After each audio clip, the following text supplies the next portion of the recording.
pagkadungog na ko sa balita nga kagahapong adlaw gipasuspenso og balik unom ka buwan sa ombudsman si Gobernador Gwendolyn Garcia, murag hapit kong di katon sa kong laway. Kinsa ko di makatuo ana. Kasuot ana nila sa presidente. Pero matay sa basta politika tingali no, murag wa gid nay amiguhay dias taas.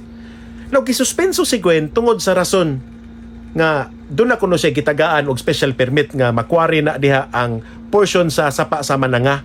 Pero para nako alibay na lang na no, mo na lang gigamit taytayan. Pero kung imog yung sutaon, kung mangutana gid mo nganong gisuspenso ni nga ato ang gobernadora, kay tungod wa na malipay ang mga Marcos niya.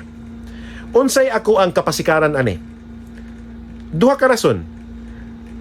Una na kong duda kay tungod it has something to do with the closure or cease and desist order sa excavation operation dia sa Apo Cement.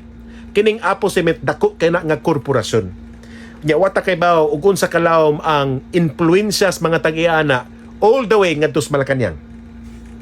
Ikaduha sa nakong duda nganong gisuspenso ni si Gwen, basi gipahimangnuan na siya sa mga Marcos.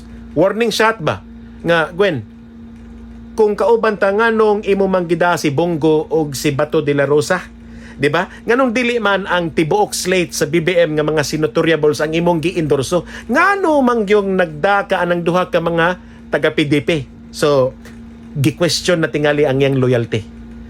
Now mangutana ning uban, sir, kining suspension ni Gwen unsay tan-aw nimo? Muna ba ni ang muna ba ni ang sinugdanan siyang katapusan? Now I tell you, kung muna inyong unahuna nga madugmok na si Gwen human ani, awa mo kaila kung kinsa ng bayhana. Lahi taw ng pagkagama ng kanang ato ang gobernador. No, lahi na siya. Dili na siya ordinaryo nga tao. No, dili na siya ordinaryo nga nilalang. Isog na. No, kita magid mos karakter anang Gwen. Bisan gani kuno ang langgam nga maglupad unya malabyan siyang pananaw, mahagbong rag iya ha. Babae man tuod na siya, pero I tell you, mas dako pa nag-itlog ni Byron.